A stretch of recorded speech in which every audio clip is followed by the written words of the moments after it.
So thank you, you four, for joining us tonight. We have Jon with Chambliss tonight. He's going to talk to us about housing. A few more people might jump on, but in the meantime, Jon's going to talk to you guys and get to know you, ask you some questions. Feel free to unmute, obviously, as he has a conversation with you.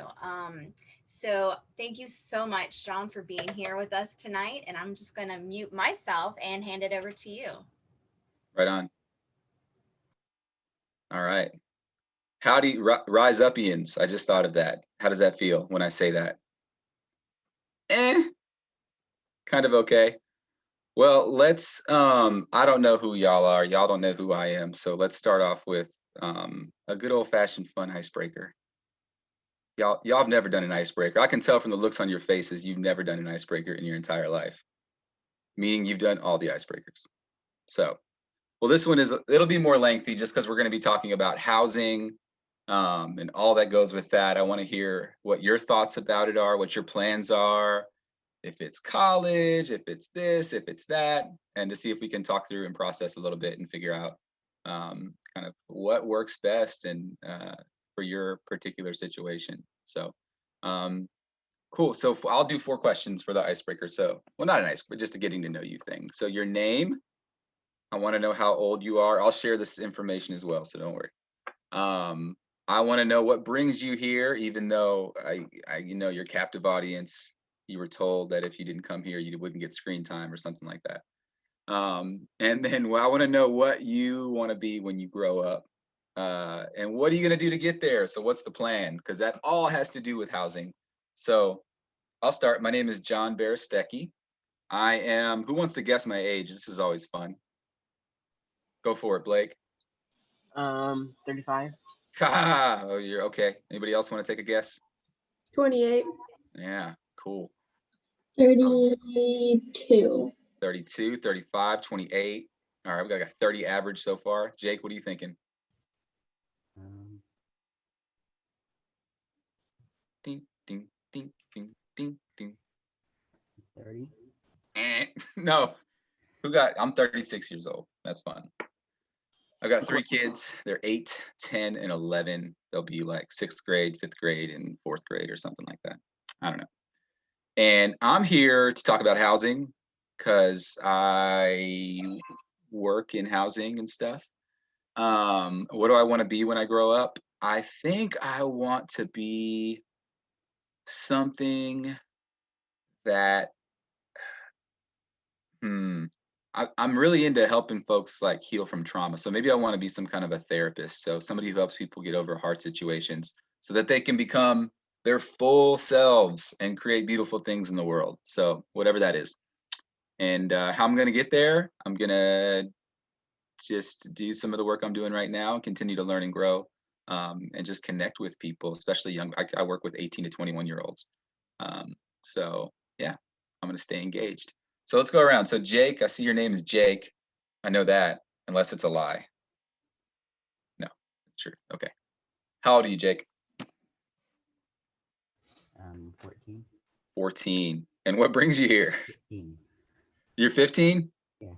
Oh, my bad. All right. What brings you here? I don't really know. I usually have to come here. I can't hear you. I usually have to come here. Yeah, you do. For learning and engagement and enrichment and all those good words. And what do you want to do? What do you want to be when you grow up?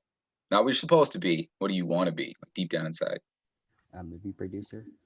A movie producer? Sick. Yeah. Are you doing that now? Are you producing? No. No. Okay, really cool. And what are you going to do to get there? How are you going to reach your dreams?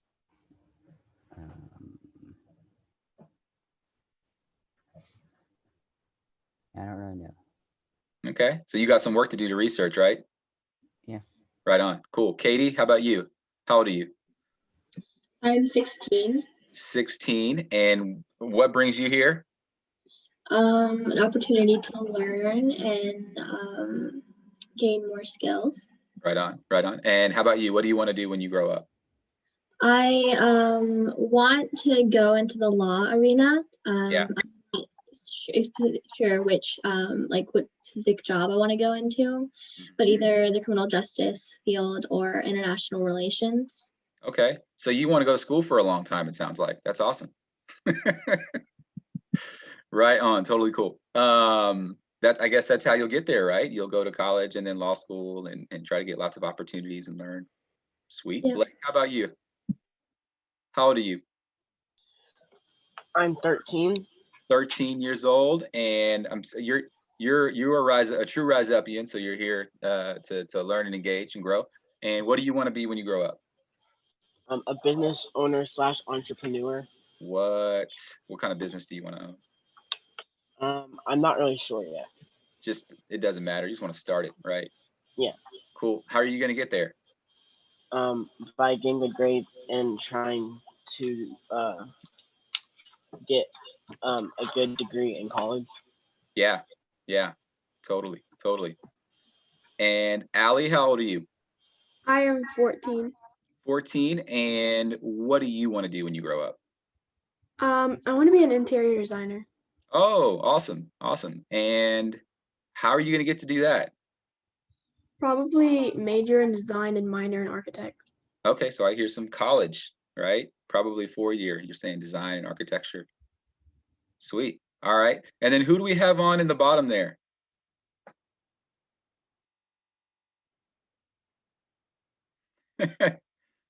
Unmute. How's it going? Remember me, Tiana's friend. Can you see me? Who's Tiana's friend? Lanisha. Lanisha, what are you doing? Man, let me tell you, you got a lot to talk about. Lanisha, where you at? Hold up. Can you see me? Yeah, I can see you. What's good, Lanisha? Not too much, man. Ugh, I got to tell Tiana. I was trying to get your number from her the other day, but like she never texted me back. It's all good. We'll link. We can link up afterwards, or I can shoot it in the chat, or you can get it from from Sandy. So where are you calling in from? I'm Bethel. Okay, awesome. At Bethel Bible Village. So that tells me what brings you there. And Lanisha, what do you want to be when you grow up? I'm grown. Not just playing. No, it's pretty much. Remember, I was telling you I want to be a doctor. Well, I changed it to a PA because I'm pregnant. Well, you don't know I'm pregnant. So I got pregnant. I know now. Yeah, so I'm having a boy. So I decided to start in my just right now. PA school basically.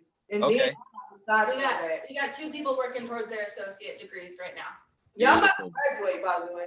Who else is on screen? I'm Morgan. I'm the social worker at Bethel, and then we have another resident here who's popping in and out. And awesome. I'm the residential assistant, I guess you could say, their house manager.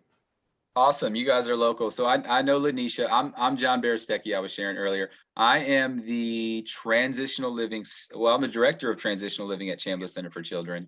And with our program, we serve young people 18 to 21 who have aged out of foster care, which means they turned 18 in foster care and didn't have anywhere to go. And so they connect with a program like ours, and we provide housing and case management and just everything they need because they don't have a whole lot of people to depend on.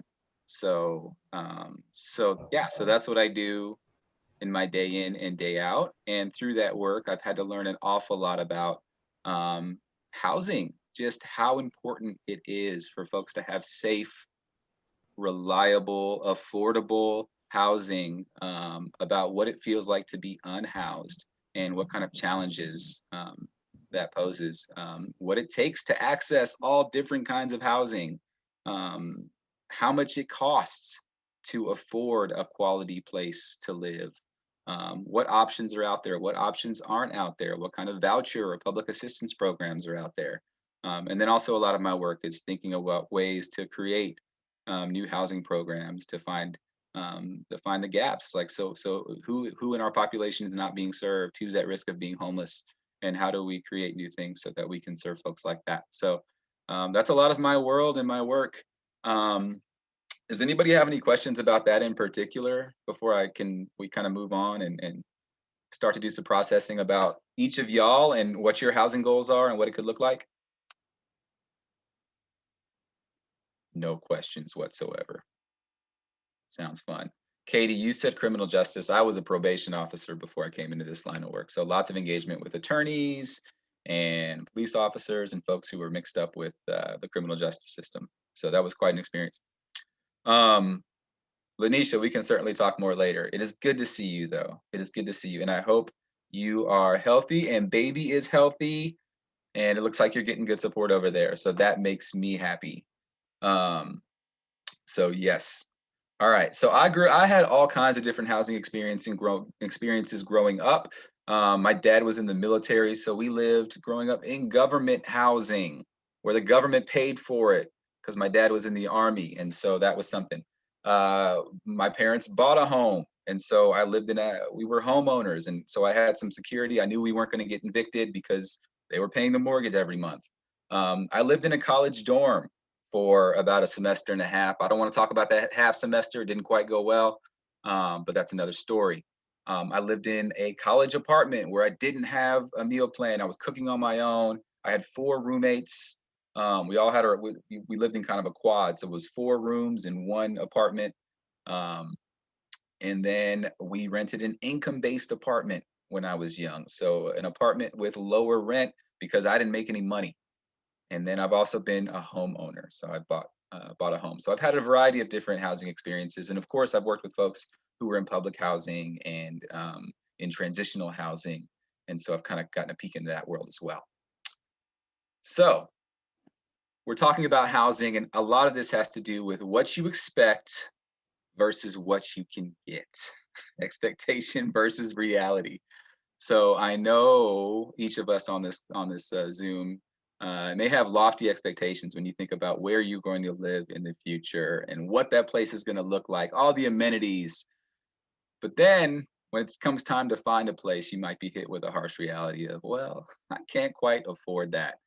So this is really about what you want versus what you can afford. And so important in you figuring out what kind of housing is right for you at what time is identifying your values. What is important? Also, what is available? What's an option?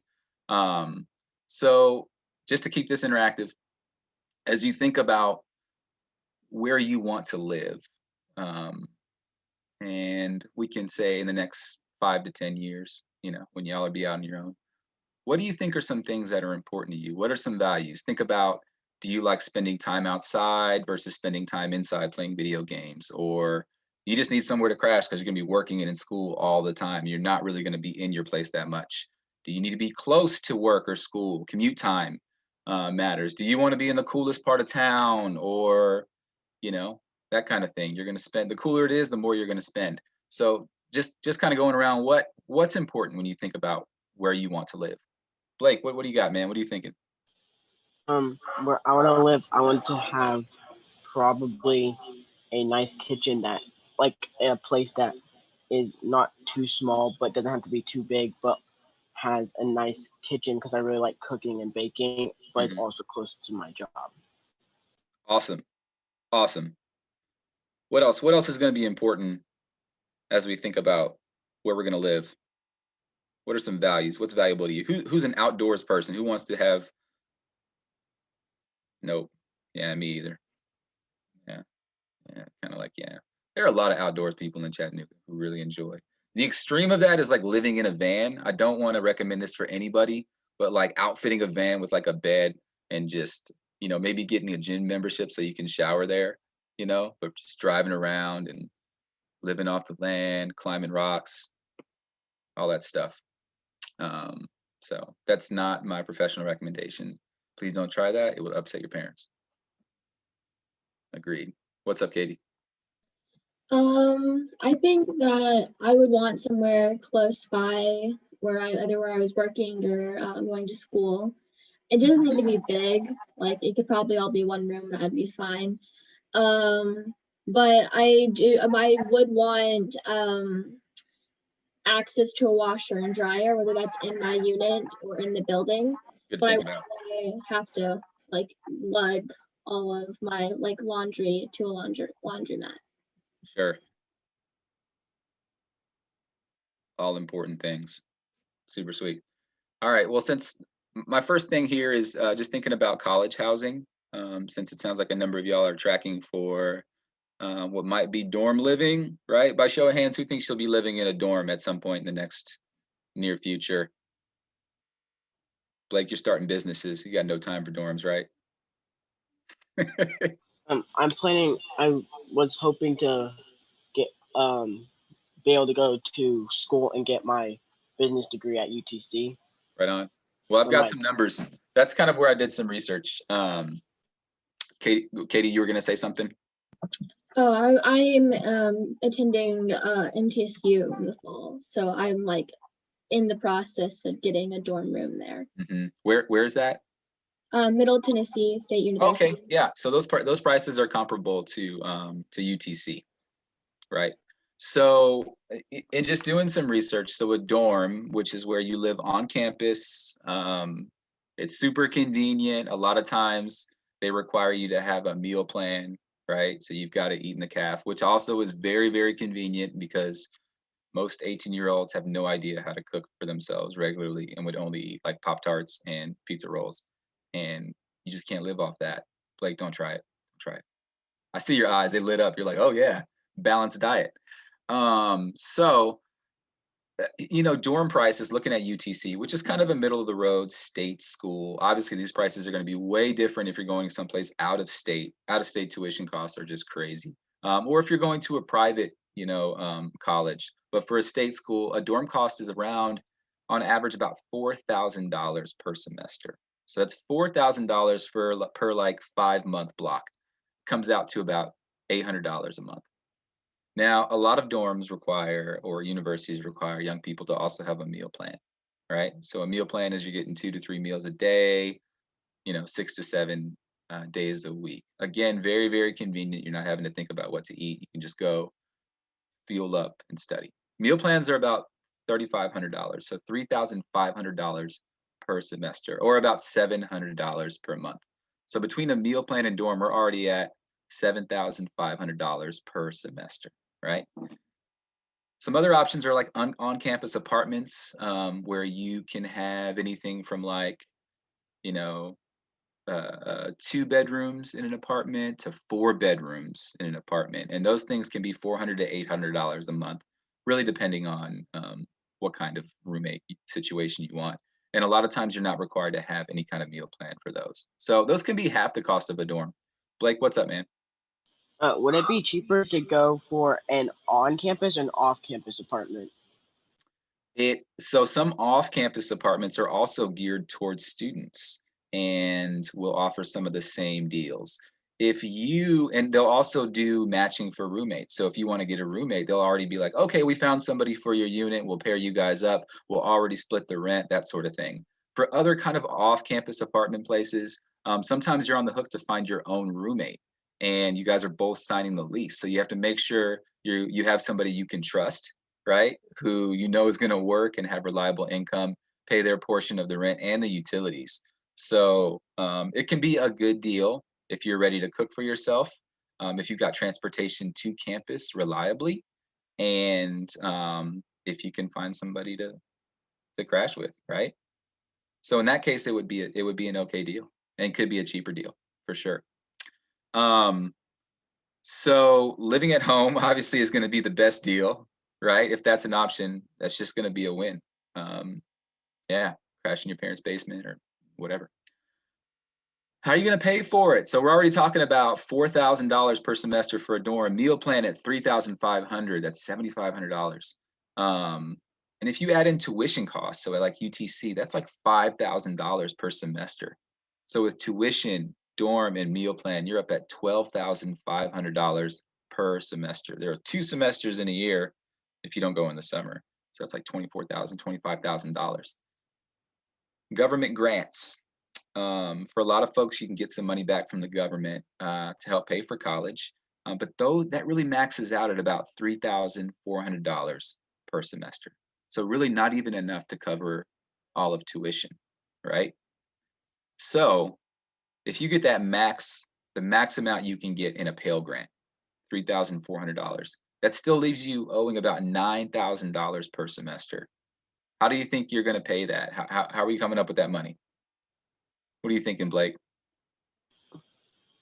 if you get a good grade on your ACT, then you can get good scholarship money. Absolutely. Scholarship money, scholarship money, scholarship money. Those take work, right? To search for scholarships, to find the right ones that are going to fit for your school, to finish those applications, to write the essays, to stay motivated, to keep at it, right? So that really is a job, to look for scholarships and to work with somebody. It's helpful if you have a parent who's really engaged that way, or a school counselor who can really push you and do those sorts of things. What are some other options you think for paying for that stuff? Real quick question. Does Yeah. the government grants, does that only apply for on-campus housing? Or No, if you're getting a Pell Grant, that's money you're getting back, and that's for living expenses, tuition, all that sort of stuff. So, for example, no, I mean, you can use it for anything. Yeah, you can use it for anything. Lanisha knows about Pell Grants. You know about Pell Grants? Yeah, I get it. Yeah, Lanisha, are you still at Chat State? Yep. I'm about to get, I still get the Pell Grant. Yep. So, and that's about, I'm right, it's about $3,400 per semester. So that's kind of the max there. Any other questions on any of that stuff? Student loans, guys, this is, if you don't have savings to pay for the rest of this cost, then we're talking about taking loans out, and you have to repay them as soon as you're done with school. You can stay in school for the rest of your life and never repay them, but that sucks. So don't do that.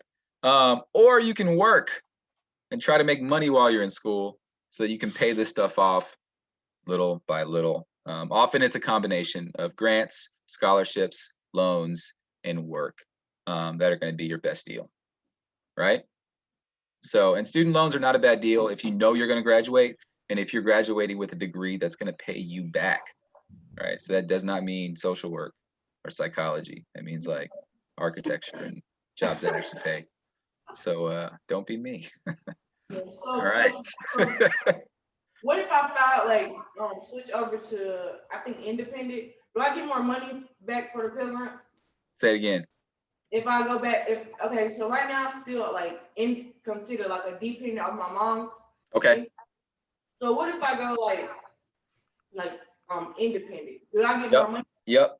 With financial aid, they are basing it off your parents' tax income if they claim you as a dependent. I think that's from the past 2 years is what they're looking at. So if you claim yourself as a dependent or is independent filer, then you're basically saying you were in charge of all your own finances, and that's what they're going to take into account when deciding how much money to give you back. Which it sounds like that's kind of the situation you're in. I don't know if I'm gonna do that. Yeah. So that's a FAFSA thing. That's the federal financial aid application. Who's familiar with FAFSA? I know Katie, I see you nodding. That's real. That's immediate for you right now. I know that's in your world. The rest of y'all figure it out when times come to apply for scholarships and financial aid. Any other? I mean, that's just kind of my breakdown of college living. It's a lot of fun. Any questions about that at all? No?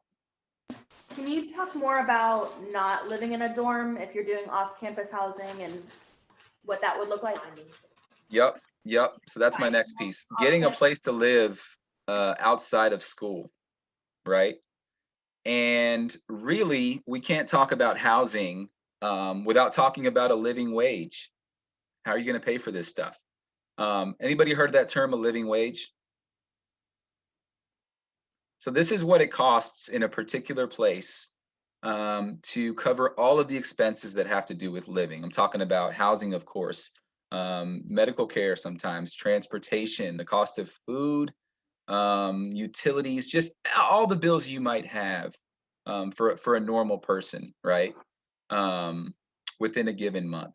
So looking at here, Chattanooga, since most of us here are in chat, about $15 an hour is where you need to land to earn a living wage or to make enough to live off of and to cover all of your bills and to not have that stress every month of just not having enough.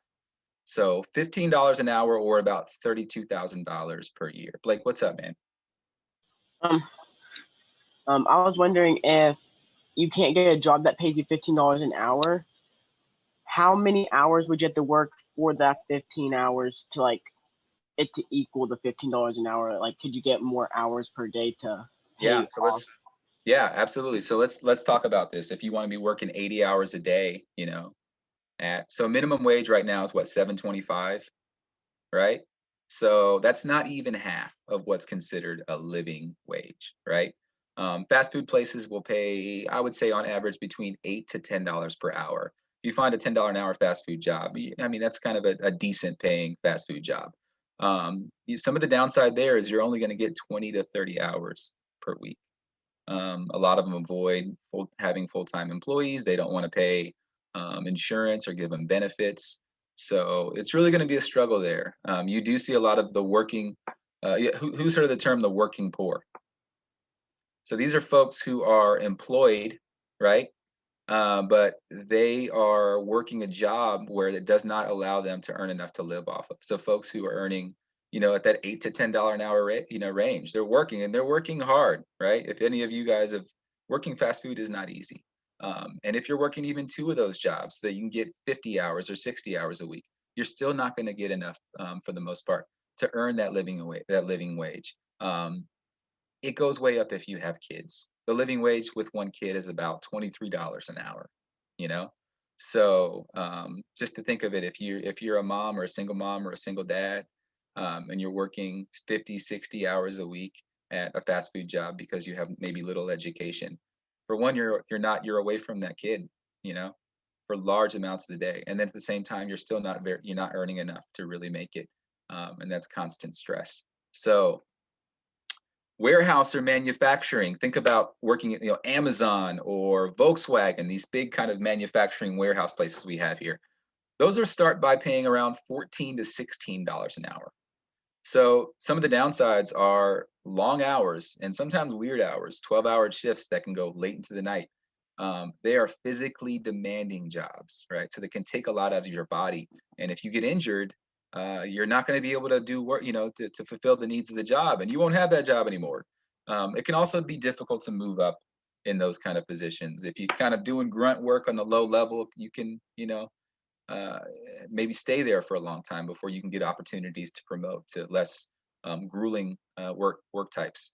So the pay is better, the hours are better, the hours are weird, and the work is hard. Professional certifications, thinking about welding, cosmetology, mechanic degrees, those are typically offered through community college trade schools, right? And there's often really good government grants and even local or state grants to help pay the cost of those things, even in full. So on average, those programs can cost between $5,000 and $7,000, at a community college, and they last between 1 and 2 years. But with that 1 to 2 year investment, right, where you're going to school, 8 o'clock to 3 o'clock Monday through Friday, so it's kind of like a job, but you're learning the skill, you're learning this trade. You're going to come out with the skills to get a job in a good job. And a lot of those places, when you look at students who graduate from those trade schools, 80 to 90% end up getting a job in the next 6 months. A lot of times employers will go and they'll recruit from those schools and they're looking for newly certified employees. So you're looking at between $16 and $22 an hour to start in a lot of those fields. Some of the heavy, some mechanic and welding, those are toward the higher end. Sometimes cosmetology and some of the medical fields are around 16 and 17. There are more kind of advanced medical professions, surgical tech, dental hygienist, that can pay even in excess of $20 an hour. And again, you'll get good full-time hours. The work is less grueling. It's not going to tear your body up to do that kind of work. And there's opportunity to advancement within your field, So again, 1 to 2 years of kind of college or trade school investment, and there you go. You're earning a living wage. I have a note here: make a friggin' budget. Tell your money what to do. Yeah, this isn't a budgeting seminar. Any questions about living wage and all that kind of stuff? Blake. So I said that I want to be a business owner, but I was thinking about maybe since I was going to get a business degree, Yeah. Before starting my own business, maybe getting another job at like an already successful company to like Mhm. help me pay for the opening a business. And if you have a business management degree and you apply for a managing job for a successful company, would Mhm. you make more money than the other jobs you were talking about because you're already at management level, or would you still make about the same and have to work your way up to get more? You're always going to make more with a 4-year degree. The more education you get, the more money you're going to make by and large. Okay. Some of the exception is with these trade professions. You know, some folks can make 60, 80 hours or $80 an hour if they own their own business. So that could be another route to owning your own business, is getting certified within a trade, and then learning to do that skill, working with customers, and then before long you can branch off and do your own thing. But with a bachelor's degree or a master's degree or more, you know, the more education you get, typically the more money you get. Yeah, yeah, usually except for in social work and related fields. Again, no. So, Lanisha, I know you wanted to talk a little bit about housing outside of college setting, right? Or just kind of market rate type stuff. You hear me? That's fine. We'll keep going on that. So, when you're looking for an apartment just in the community, you're out there just putting applications, just some things you need to remember. First, it really, really helps to have established credit history and work history. A lot of these places are, they want to see that you have a reliable source of income. They're going to want to see 3 months to 6 months of pay stubs at a certain rate. Some apartments won't even rent to you unless you can show you've made this amount of money, right? They're looking just to make sure you can afford your rent. You're going to be able to pay the bill you say you can pay. Credit history. Credit is just a record of, if you've borrowed money, have you paid that money back? Have you paid that money back on time? How much have you borrowed? How long did it take you to pay that back? And it's not just a credit score. So they give you a score, 600 to 820 or something like that. That tells how, worthy you are or how good your credit is. But it's how long you've had your credit, right? So I think you can start kind of really establishing your credit at 18 years old.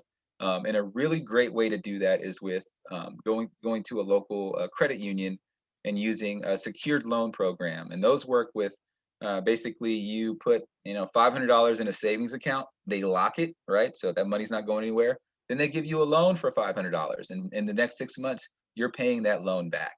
They don't do a credit check before issuing that kind of loan. And every month you pay back, they tell the crediting agency, like, hey, so and so made their payment on time. So and so made their payment on time. Your credit score goes up. Your credit history starts to look good, and that's a great safe way for a young person to start building their credit. That's how young folks in my program start building their credits, and it seems to be working well. So I put here, show up to apply for housing like you're showing up to apply for a job. All right. You a lot of times are interacting with a person, and they're deciding who to give a particular unit to. Right now, it's super competitive in our housing market. There are more people looking for places to live than there are places available. It's like that in Chattanooga right now, but it's like that in a lot of places and a lot of kind of growing cities all over America. Unfortunately, discrimination does happen. I worked with a lady who her job was to go to apartment complexes and to see if they would rent to her. She was a professional, presented well. She was a Black woman. And the experience that she had, and she had to report this to the city, was she would go, they would tell her, I'm sorry, we don't have any units available for you. I apologize. And then another person would come, a white woman, looking of similar stature, whatever. And they would rent to her, right? So that's housing discrimination based off of race. That's illegal. Unfortunately, it does happen. So, right now, what I'm hearing about is apartment complexes taking 20, 30 applications and collecting application fees, which is when you go to apply for an apartment, they say, hey, it's $50 to even apply, for us to even look at your paperwork. So what's happening is they're taking 30 applications, even though they know they only have one apartment and they've already assigned it to somebody. So they're doing that just so they can get, what's $50 times 30, 5 times 3, 18. It's a lot of money, right? It's a lot of money. It's also, so it's an unethical practice, but it's something we're hearing about right now through our folks who do homeless assistance. Criminal history matters. They're going to run not only a credit check, they're going to run a criminal history check. You know, when I was working in the world of probation, oftentimes I would write letters for my probationers, explaining kind of their criminal history and asking apartment complexes to work with them. So advocacy matters. If you are, if you think there are barriers to you getting housing, it matters if you have a case manager or a professional person who can kind of write something on your behalf or even go with you to vouch for you. Those relationships matter. Advocacy matters. So Katie, it could be something that you engage in down the road in your professional career as you look to advocate for people you work for and you work with.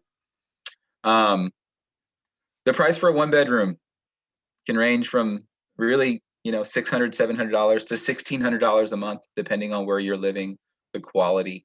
2 bedrooms can be more affordable, but again, like Blake, you were talking about, then you've got a roommate and you have to make sure that the person you're looking to share a unit with is trustworthy and is going to do what they say they're going to do and make the payments that they say they're going to make on time. Be sure to understand what utilities are included in the price, you know, water and electricity, even internet sometimes. A lease is just an agreement between the person offering the unit, the person who owns it, and the person who's going to be renting it. And it's an agreement that you sign on. It's a contract that says, I'm going to pay this much money each month for this long. Typically, leases are a year in length. And if you do not pay and you break a lease, which means if you don't pay your rent 1 month, you can be evicted. An eviction is when you don't pay your rent and the landlord, the owner of the property, files this court paper, and then that goes on your permanent record. And then when you go to try to get another apartment or a house, rent a house in the future, you get flagged. Oh, you have this eviction on your record. I'm sorry, you didn't pay for that last place. There's no way I'm giving you this new place. So that can be a real difficulty with folks who have an eviction on the record, you know, finding housing. Fortunately, right now we have what's called an eviction moratorium. Our city has put a stop on evictions because so many folks have lost jobs and income due to COVID. You know, so they, you know, it's a little stopgap. The other side of that is people who own those properties that are relying on that rent. They're not getting paid right now. So there's some relief out there for them as well, but it's a difficult situation. We talked about deposits and application fees. They charge you to even look at an apartment, to even apply. If you are chosen to receive a rental unit, they're going to want a deposit. Usually, they want like the first month's rent. So you have to have $700, $800, $900 on hand, you know, at the time of application. So it's really, really important that you are able to save a little money if you know you're going to be looking for an apartment. The idea is when you're ready to move out after that year, when your lease is up, that you get that $800 back, that $900 back, right? It's a deposit. You're supposed to get it back. They will only give it back to you if the apartment is in the very same condition that you found it in. I've heard too many stories of people who went to all lengths to clean their apartment and they got back just a small portion of that. Go ahead, Allie. Does like changing the interior count as like, would you not get as much back if you like painted the walls or something? Absolutely. If you paint the walls, they're going to have to repaint it back, unless there was, you know, something that said, yeah, you can paint one wall, you know. But other than that, they're going to have to paint it all back. If you scuff the paint and you try to do a touch up and it doesn't look like it's, you know, it matches perfectly, they'll say, well, we had to go paint the whole wall back, and that's $100. If there's a stain in the carpet, you name it. It really sounds like, and a friend of mine who works a lot with renters, he basically just says, don't expect to get that money back. So when you offer that deposit, just have it in your head. So an important thing you can do to kind of protect yourself, if you are looking to get that money back, is you take a picture of everything when you first move into a unit. Sometimes they'll tell you to do this, and then you report those issues immediately to the property management company. It can be difficult to remember this in the excitement of getting into a new place and moving in and all those things. but it is so important to document, take those pictures, even take video. So that way when they say, hey, you broke that toilet seat, you must have been jumping on, you're like, no, it was broken when I moved in. You see this picture, it's dated, the day I moved in, at the time. And when you have all that evidence, they it paints a different picture. So what else? Blake, what you got?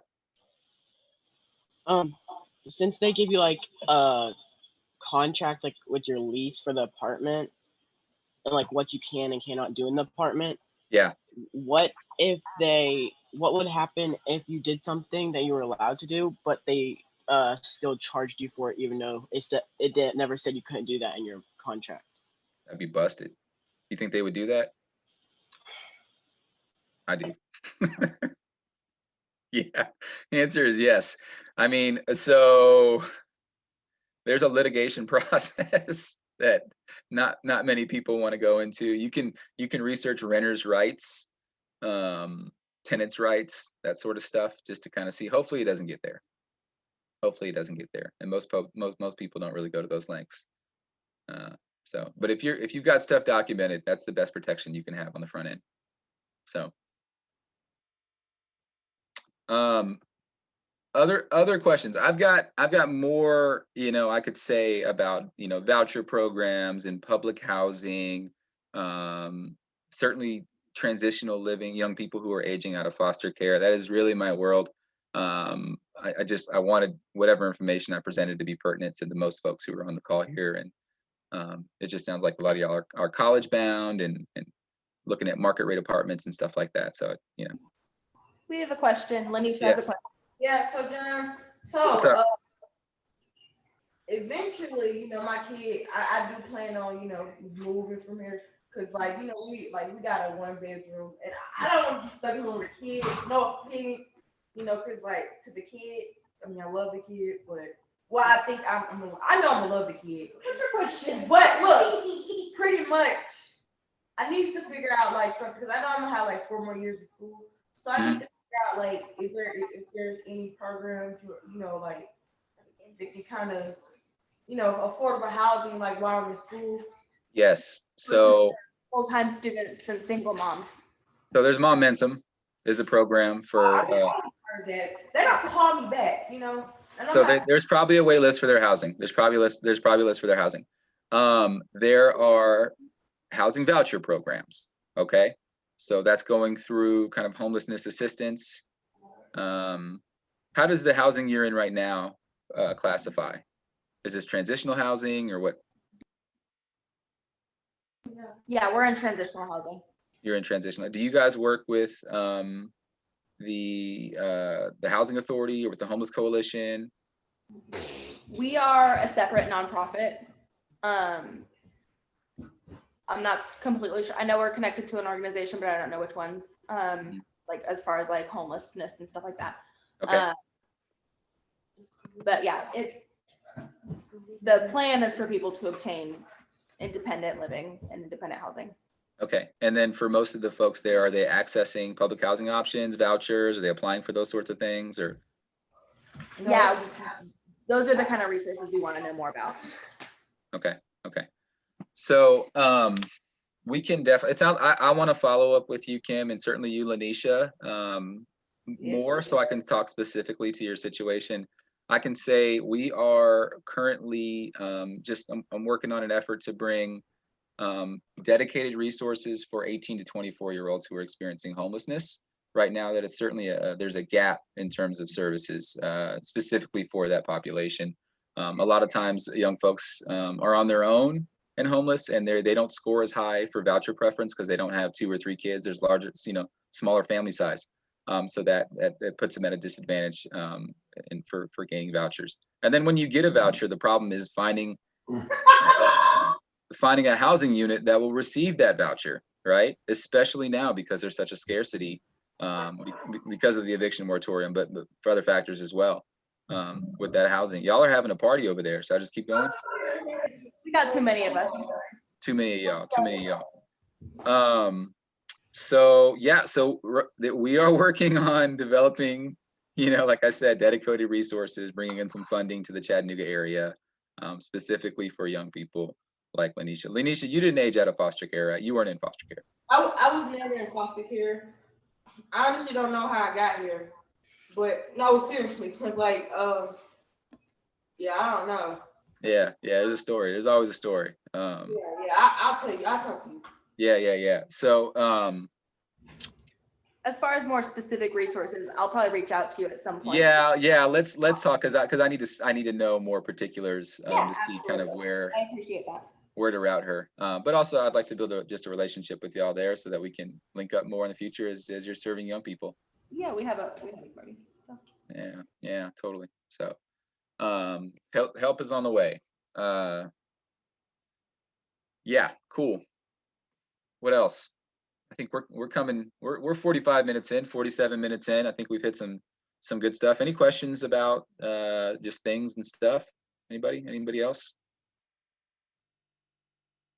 Can you be a homeowner while in college, or is it like not recommended? Yeah. So we didn't even get into homeownership. You need to be a homeowner. You need good credit. And oftentimes, if you're 18, 19 in college, you don't have the credit history in order to rent. I mean, to borrow enough money to get a mortgage. Now, if you've got like $200,000 just in the bank hanging out, you can go buy a house. $150,000.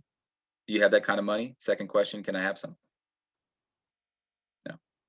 So, So in college, you're thinking about safely building your credit. You're thinking about investing in your education so that it will, you can get a job that's going to pay you enough so you can save to eventually buy a home, right? That's kind of that. Blake, what you got, man? How old do you have to be to have a bank account where you can get interest on it? Oh, a bank account with interest. That's a good question. I don't know. I know a lot of those accounts are like savings types accounts, right? So you're thinking about money you're not touching for a long time because you want that money to grow. And there may be other places that are better to put your money that will have higher yields, right? You'll get more money back on it than just a savings account or something like that. So you need to start looking at, investment accounts and how to make money grow, not Bitcoin. Okay, it's dangerous. Or NFTs. Who's heard of NFTs? Non-fungible tokens. Anybody? Nope. That's fine. We won't talk about that. What else?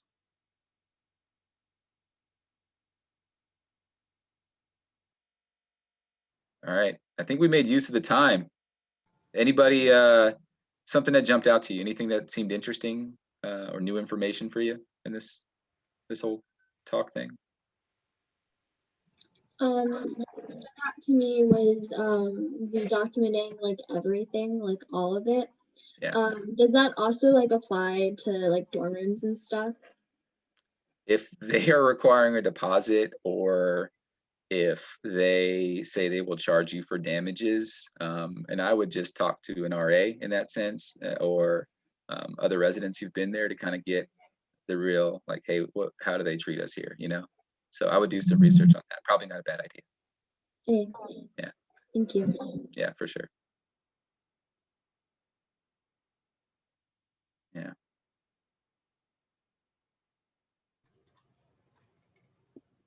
All right. It was great information, John. Thank you. Yeah, we covered a lot. Lanisha, how do I get? Let me see if I can put something in the chat so I can. We have a chat. There is a chat, but I don't think that she can reach you through our chat, but she can reach me and I can forward it to you.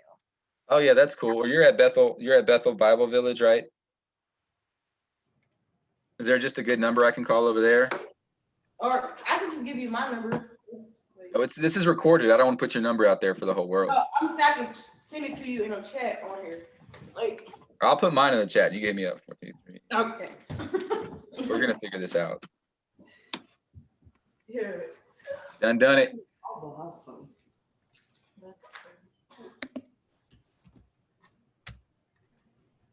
There we go. I did it. Well, this was meant to be, Lanisha. So good to see you. Wait, can you hear me? Is it? Yeah, I can hear you. Oh, good to see you too. Cause I can never tell whether they got it muted or what. No, you're straight. How far along are you? How pregnant? I'm 6 months. You're 6 months. Where are you delivering? She's pretty pregnant. Yeah, it's crazy. They got me. Okay. And it's a boy or a girl? It's a boy. What's his name? I don't know yet.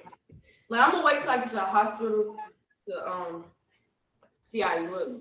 Do you see how he looks? Well, all newborns are ugly, so. I know, right? That's why I'm scared. I'm just like, I'm not taking. Baby. I mean, but it needs to be true because like about that first day. He said all newborns are ugly. They're ugly. If you remember anything from this session, remember that, kids. All newborns are ugly. Your baby's not cute. Yeah, I ain't gonna let nobody take my picture the first day. Little alien baby. That's all right. All right. Did you get my information? Yes, sir. I'm about to text you. So. All right. Yeah. You already got my number. Yeah. Hit me up. Hit me up. We're still working with your homegirl. Yeah. Yeah. Matter of fact, I had your number the whole time. That's the pregnancy brain. I'm gonna take you still. It's real. It's real. I'm gonna mute us. Thank you. Absolutely. What a party. What a party. Okay. I got her. Sweet. Awesome. Well, thank you again, John, so much. I think it was definitely beneficial. And Morgan, thank you for jumping on. And I know we haven't met like even this way. We've only chatted via email, I believe. So thank you. Next week, you might want to get some of your kids to jump on too, because next week we have a former chief police I think he's in Pennsylvania. So he's somewhere up north, and he teaches kids and adults, this is what he does professionally, how to be safe online. So he's going to teach the teens about cyberbullying, sexting, and all that, and how to be safe while they're on all these social media platforms. But Yeah, I'll definitely have my other girls in on that one. Awesome. Yeah, jump on same time, Tuesday evening next week. Look forward to seeing you all then. So thank you again, John. Everyone have a great evening. Bye. See y'all.